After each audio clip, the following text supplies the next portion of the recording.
Good morning, everyone. I am Teacher Danette, and I'll be your guide in understanding Mathematics 8 lesson for today. But before we start, let's have some reminders. First, stay in a quiet place so that no one will disturb you. Second, please prepare your paper, pen, and self-learning modules. And the third one is to participate in answering questions and activities that will be given in our video lesson. Our learning competency is: the learner illustrates the rectangular coordinate system and its uses. At the end of the lesson, the student should be able to: first, describe the rectangular coordinate system. Second, illustrate the rectangular coordinate system. And the third, realize the relevance of the rectangular coordinate system and its uses in real life. Before we proceed to our new lesson, let us recall what are these illustrations.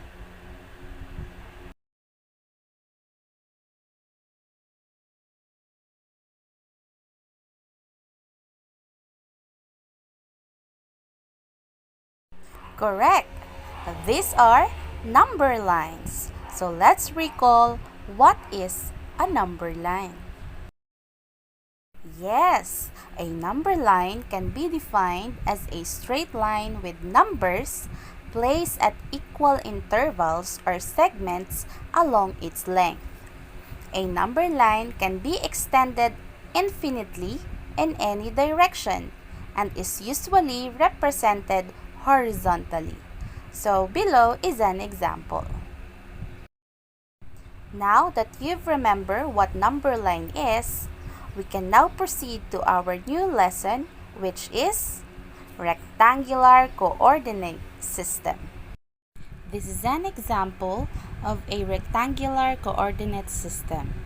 A rectangular coordinate system in a plane is a coordinate system that specifies each point uniquely by a pair of numerical coordinates, which are the signed distances to the point from two fixed perpendicular oriented lines, measured in the same unit of length.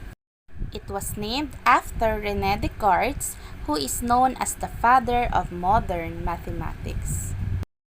The rectangular coordinate system is also known as Cartesian plane. It is composed of two perpendicular number lines that meet at the point of origin 0, 0. In a Cartesian plane, the horizontal line or horizontal axis is usually called as the x-axis, while the vertical line or the vertical axis is usually called as the y-axis. And these two axes, the x-axis and the y-axis, divides the plane into four regions called quadrants.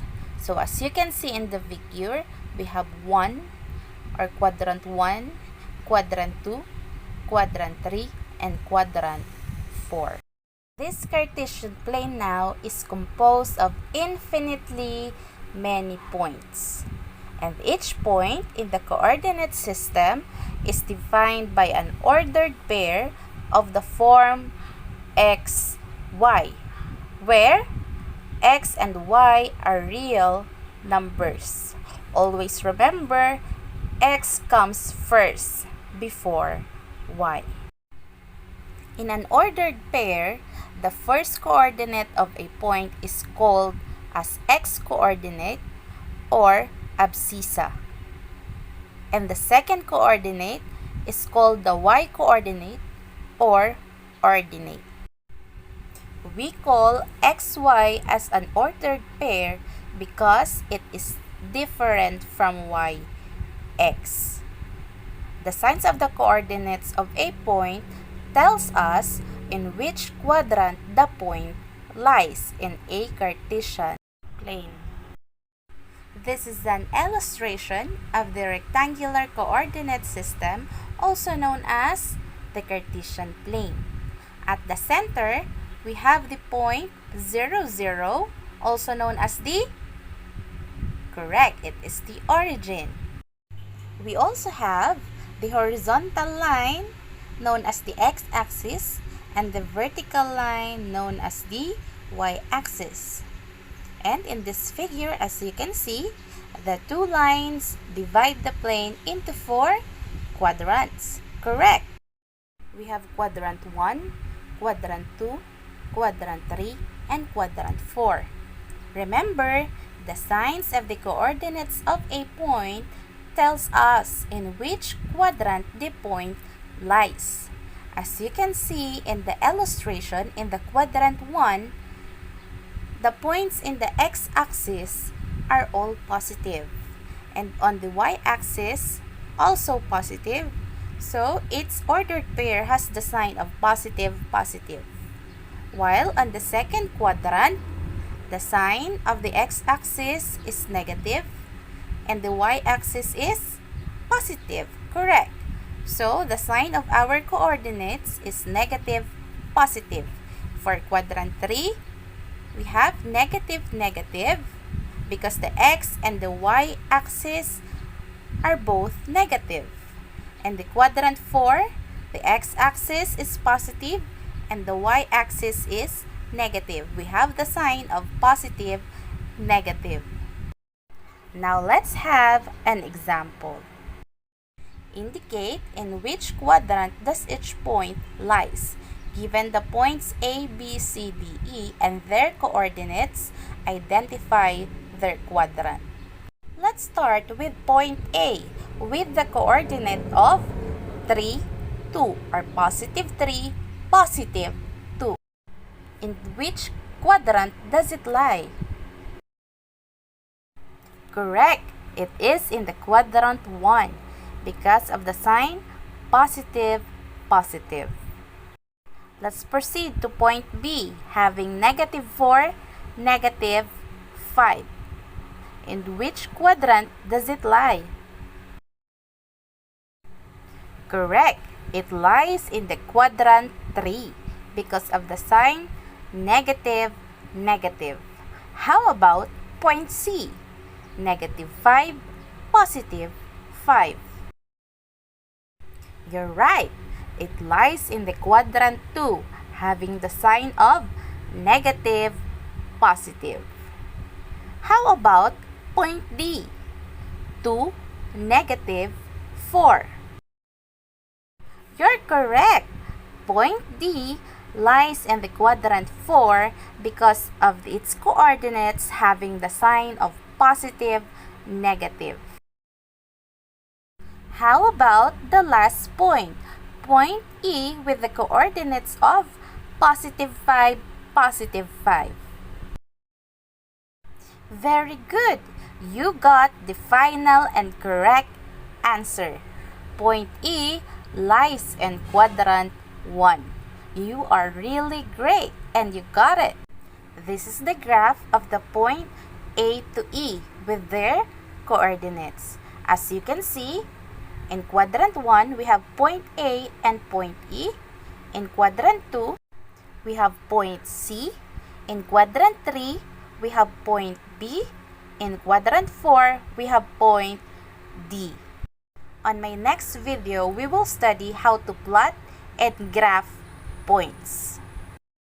What if a point doesn't lie on the quadrant? Where does it lie? A point on the x or y axis is not in a quadrant, meaning any point that cannot be found in the quadrants is in the y or x axis. Now, for an application, for 5 minutes, I want you to create your own Cartesian plane and illustrate and determine its parts. Your time starts now.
is up!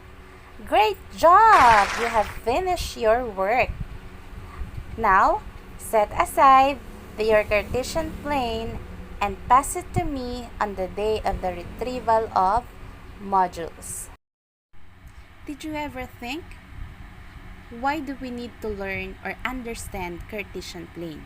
Or, how can the rectangular coordinate system be used in real life? Here are a few examples on how the rectangular coordinate system be used in real life. First, it can be used in finding particular place on the map. Remember, in the map we have the altitude and longitude. So it is similar to the x and the y axis. Next, it is also used in graphing. This example, it is used in air navigation. An air traffic controller must know the location of every aircraft in the sky within certain geographic boundaries in order to describe where each aircraft is situated. Coordinates are assigned to each vehicle in the air. This is the reason why planes do not crash to each other. And these are just few uses and reasons why do we need to study rectangular coordinate system. Now for the reflection, what is the rectangular coordinate system? I want you to reflect the meaning of the rectangular coordinate system.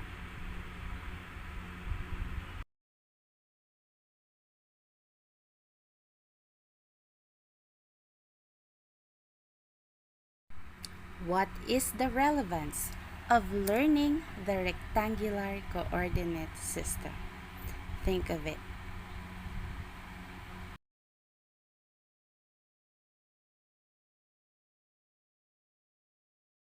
For your quiz in a 1/2 lengthwise, identify the parts or terms being asked in each number.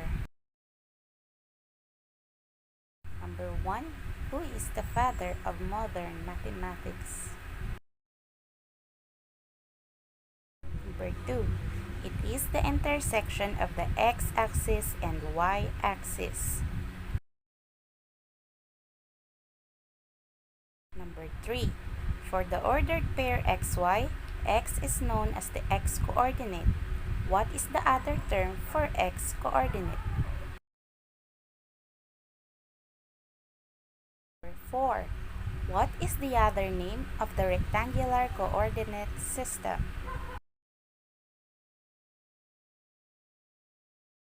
Number 5.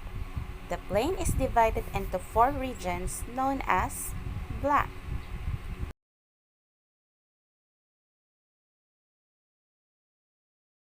Number 6. The points 3, 5, 6, 8, and 7, 9 are known as blank.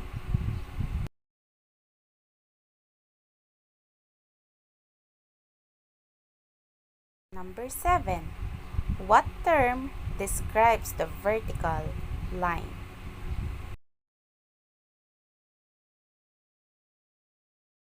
Number 8.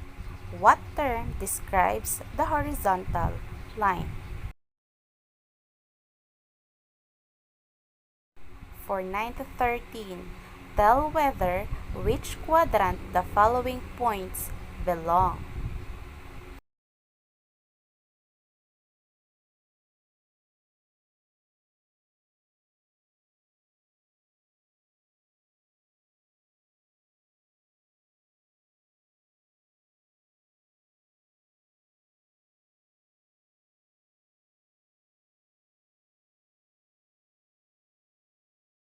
And then, list down 2 uses of rectangular coordinate system.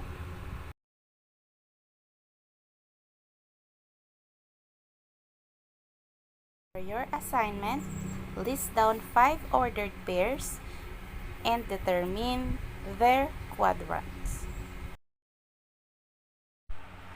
And that's all for today.